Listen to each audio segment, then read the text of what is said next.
कहाँ थी तुम? जी मैं अजान को देखने गई थी और साथ साथ राइमा की दवा का वक्त भी हो गया था।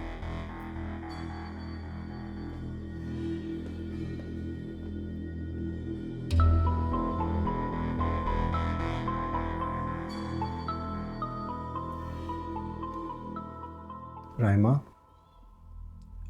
उठो राइमा। राइमा, बेईमान धोखेबाज। राइमा उठो, दवाई का टाइम हो रहा है। क्या है फैसल? मैं तुम्हें कब से उठा रहा हूँ, तुम्हारी मेडिसिन का टाइम हो रहा है, दवाई खा लो। तुमने मेरी नींद का फायदा उठाया है ना? क्या मतलब? खूब टीवी देखा होगा। मैं तो तुम्हें नींद से उठा रहा था ताकि तुम्हें दवाई खिला सकूं। फैसल, तुम्हें मेरी इतनी फिक्र है? हाँ, और तुम्हारे साथ साथ मुझे अपने होने वाले बच्चे की भी फिक्र है। साफ झूठ। ना तुम्हें मेरी फिक्र है और ना ही बच्चे की। चुप करो और दवाई खाओ। ये लो। अच्छा मुझे बताओ, बेटा होगा या बेटी? बेटा, क्योंकि बेटा होगा तो बिल्कुल मेरे जैसा, और अगर बेटी होगी तो बिल्कुल तुम्हारी जैसी, शक्की, जालिम और हर तरह।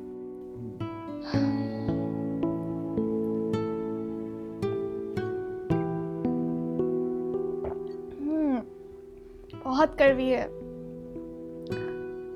फैसल, डॉक्टर का बिल कितना है? मालूम नहीं, महविश को मालूम होगा। पता है फैसल, जब मामा मुलाजमों को डॉक्टर के पास लेके जाया करती थी ना, तो वो उनका बिल भरा करती थी।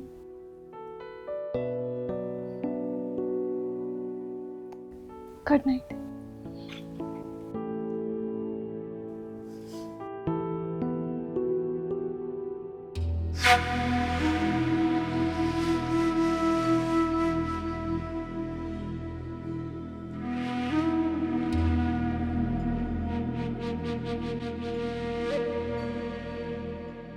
अम्मी, मैंने खुद देखा था। महविश रात के 2 बजे कमरे से बाहर गई और फैसल से बात कर रही थी। हो सकता है कि वो किसी काम से गई हो। रात के 2 बजे कौन सा काम अम्मी? हाँ, मुझे याद आया, राइमा की मेडिसिन की एक डोज रात के 2 बजे की भी थी। यही बात महविश ने भी मुझसे की थी, मेरे पूछने पर। मेरी बात सुनो बेटा, किसी पर इल्ज़ाम लगाना बहुत बड़ा गुनाह होता है, और तुम तो अभी तक महविश को गुनाहगार साबित नहीं कर सके, ना ही राइमा कोई सबूत दे सकी है। इसलिए सुनी सुनाई बातों पर यकीन करना बहुत बुरी बात है। देखो, अगर तुम्हारा घर जला तो तुम भी जलोगे। शक तो आपके दिल में भी है। लेकिन हर बार मुझे भी शर्मिंदा होना पड़ा है, समझे?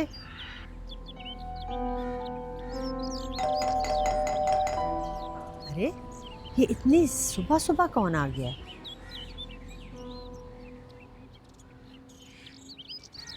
मैं अंदर जा रहा हूँ। ओहो, ठहरो ना, ठहरो।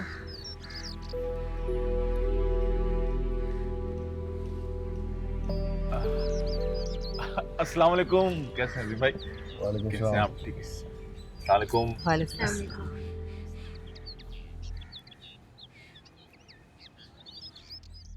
देखिए अजीम भाभी, हम सब इख्तलाफात भूल के आए हैं यहाँ पे और चाहते हैं कि बच्चों को मना लें। देखिए, गलतियाँ तो होती रहती हैं, लेकिन हम बच्चों की खुशी में शरीक होना चाहते हैं। इख्तिलाफ होने का यह मतलब नहीं कि आप मेरी बेटी के किरदार पर कीचड़ उछालें, उसे बद किरदार कह के घर से निकाल दें। ठीक है, राइमा को घरदारी नहीं आती, वो कम उम्र है, उसे खाना बनाना नहीं आता, उसमें सब खामियां होंगी, लेकिन आप लोग उसके किरदार पर शक नहीं कर सकते। जुलेखा बेगम, कह तो रही हूँ मैं, भूल हो गई मुझसे। आपकी इस भूल ने हमें हमारी नजरों से गिरा दिया है। मैं सोच भी नहीं सकता था कि आप मेरी बेटी पे ऐसा इल्जाम लगाकर उसे घर से निकाल देंगे। अजीम भाई, आप बताइए, अगर आप अपनी इज्जत को आधी रात को किसी गैर महरम के कमरे में देखते तो क्या आपके दिल में शक ना होता? बस मुझे भी वही शक हुआ। बस मेरी गलती ये है कि उस शक को जुबान पर ले आई। क्या करूं, मेरी तो जुबान है ही खराब। चाची जान, शक रिश्तों को बर्बाद कर देता। आप जानती हैं आपके इस इल्ज़ाम की वजह से राइमा कितनी डिस्टर्ब है। आप इतना बड़ा इल्ज़ाम लगाने से पहले एक दफ़ा सोच तो लेती कि आप कितना बड़ा गुनाह कर रही हैं जो नाकाबिले माफ़ी है। गैर महरम हो या महरम, हर रिश्ते का अपना एहतराम होता है चाची जान। आधी रात को किसी से बात करने का मतलब ये तो नहीं कि कोई गुनाह ही हो रहा हो। ए बीबी, अब तुम जूते मारोगे क्या? मुझे अपनी गलती का एहसास हो गया है। आप राइमा को मेरे साथ भेज दें। राइमा हरगिज आप लोगों के साथ नहीं जाएगी। अरे हम कैसे यकीन कर लें कि आप दोबारा उसके साथ ये सलूक नहीं करेंगे? देखिए अजीम साहब, मैं आपको यकीन दिलाता हूँ कि आइंदा ऐसी हरकत नहीं होगी। आप प्लीज़ राइमा को हमारे साथ भेज दीजिए। देखिए इकबाल साहब, मैं राइमा को फोर्स नहीं करूंगा, क्योंकि यहाँ आने का फैसला राइमा और फैसल का था। अगर वो जाना चाहते हैं तो मुझे कोई एतराज़ नहीं, लेकिन ये आखिरी बार होगा। इसके बाद मैं कोई जिल्लत बर्दाश्त नहीं करूंगा। जी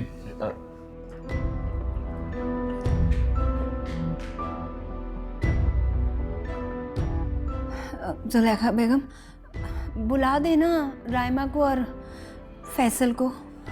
चाची जान, राइमा सो रही है, उसकी तबीयत ठीक नहीं है, इसलिए मैं उसको उठा नहीं सकती। आपको इंतज़ार करना होगा। बेटा इन लोगों को नाश्ता करा दो। कहाँ नाश्ता करके आएंगे सुबह सुबह घर से? नहीं नहीं, मैं तो खुशी के मारे फूले नहीं समा रही थी।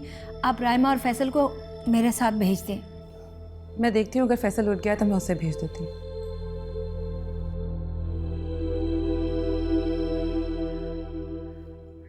अजीम, वो राइमा के साथ ससुर हैं, आपको इस तरह से उठकर नहीं आना चाहिए था। जो मेरी बेटी का दुश्मन होगा वो मेरा दुश्मन है। लेकिन इस वक्त तो वो आए हैं ना हमारी बेटी को मनाने के लिए। तो तुम जाओ ना, जाके बैठो अपने चचा और चची के साथ। अजीम, वो हमारे समधी भी हैं, और अगर राइमा के ताल्लुकात उनके साथ अच्छे हैं तो हमें भी तो ठीक रखने होंगे ना। राइमा उस घर में नहीं जाएगी, क्योंकि वहां उसका ख्याल रखने वाला कोई भी नहीं है। ठीक है, पर आप ये बात सुकून से चचा जान को समझा सकते हैं ना। और वैसे भी तो अभी आप यही कहकर आए कि अगर राइमा और फैसल वापस जाना चाहें तो उन्हें कोई नहीं रोकेगा। तुम जाओ, जाके उन्हें कह दो कि राइमा नहीं जाएगी। राइमा जरूर जाएगी, क्योंकि राइमा अब उनकी जिम्मेदारी है। वो लोग इसे कैसे निभाते हैं ये इकबाल और बिल्कीस जाने। बेटा वो दोनों इतना खुश होकर उससे मिलने आए हैं, उसकी माँ बनने की खबर सुनकर, और तुम कैसी बातें कर रहे हो? देखो तुम राइमा को हरगिज नहीं रोकोगे, और जाओ जाके उन्हें कंपनी दो। ससुराल वालों से नाराज होकर बेटियों को नहीं बसाया जाता। जल्दी आओ तुम।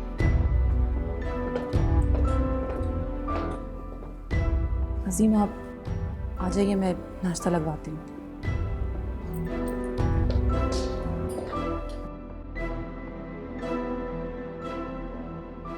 मैंने आपको राइमा की हालत के बारे में बता तो दिया है, जैसा कि डॉक्टर ने कहा है।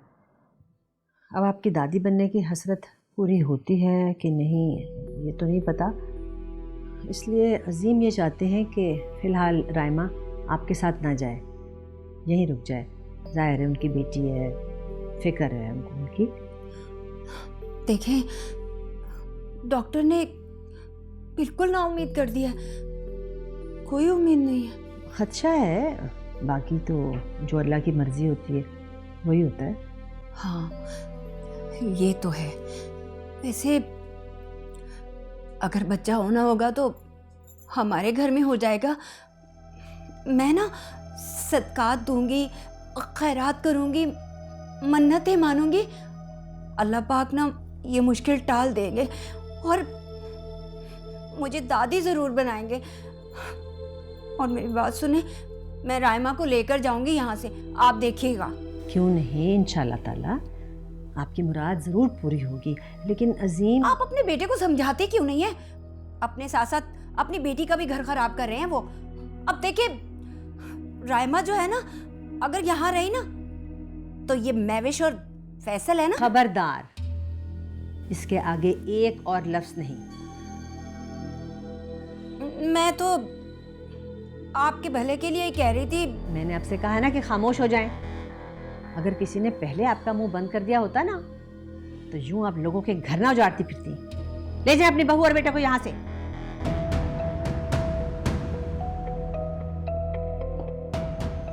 या तौबा, किस तरह से पैंतरे बदलती है। पहले हम लोग आए हैं तो हमें नाश्ता कराया, अब जलीली करके चली गई है।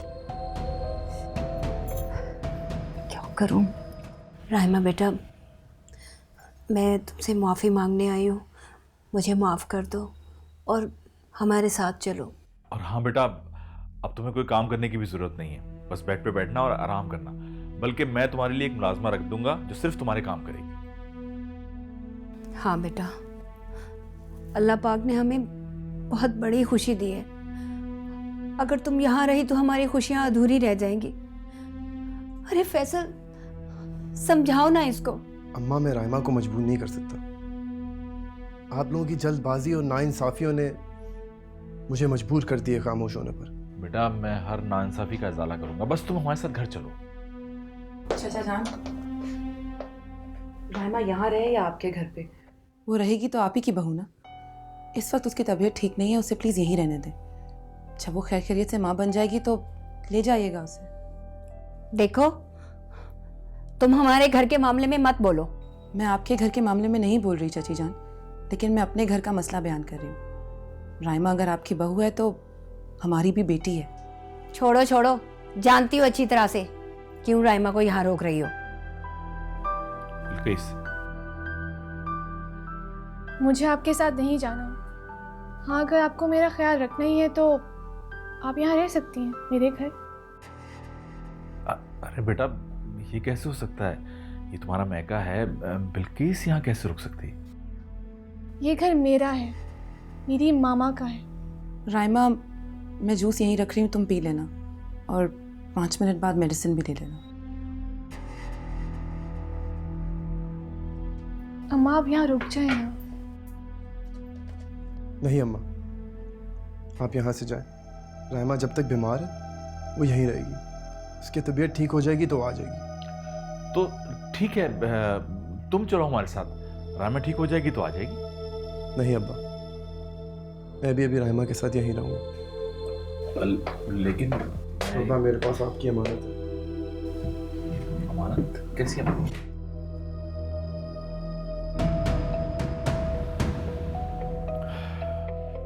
इसका मतलब ये है कि ये तुम्हारा आखिरी फैसला? जी।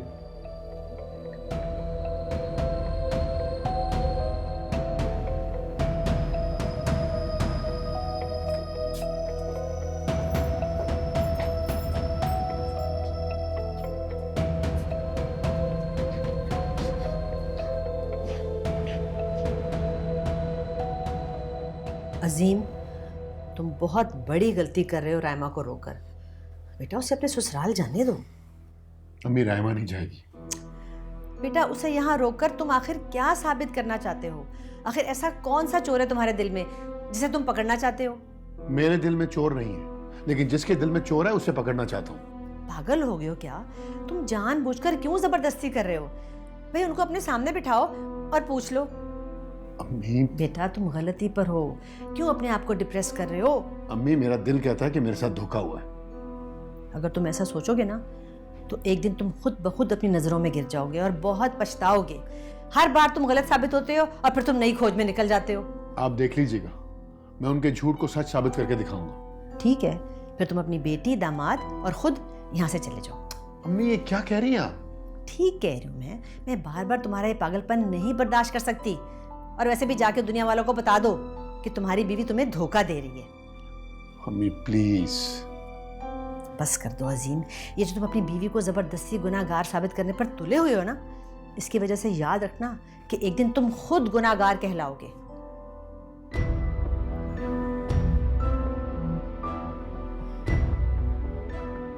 बिल्किस, इकबाल, कहाँ जा रहे हैं आप लोग? हम तो बहुत आस बांध के आए थे कि राइमा आपके साथ जाएगी। क्या? राइमा आपके साथ जाएगी और आप अपने बहू और बेटे से कहिए कि आइंदा कभी यहाँ का रुख ना करें। और आप जाके बाहर गाड़ी में बैठे, मैं आपकी गाड़ी बाद में भिजवा दूंगी।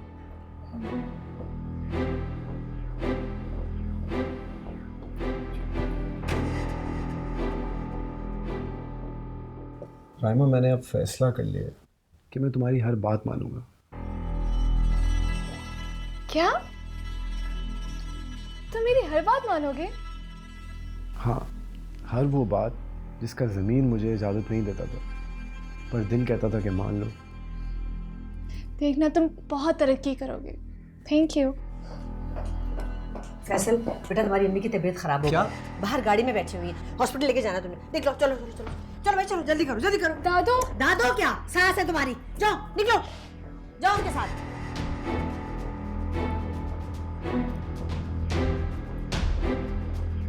अग्नि, अग्नि क्या हुआ, ठीक तो है आप? अम्मा तो बिल्कुल ठीक है दादू। गाड़ी में बैठो, जल्दी करो गाड़ी में बैठो। क्या कर रही है दादू? तुम लोग यहाँ से जाओ और खबरदार जो कभी यहाँ का रुख किया होगा, बैठो गाड़ी में, चलो दादू ये आप क्या कर रही हैं? चलो बैठो गाड़ी में, बैठो। ड्राइवर इन्हें लेके जाएं और बाद में इनकी खटारा गाड़ी में लेके जाना। ये ज्यादती कर रही हैं आप हमारे साथ। आप लोग चले जाएं यहाँ से और अपनी बहू और बेटे से कहें कि आइंदा कभी यहाँ आने की कोशिश ना करें, वरना गार्ड्स इन्हें अंदर नहीं आने देंगे। आई समझ? ले जाओ इन्हें।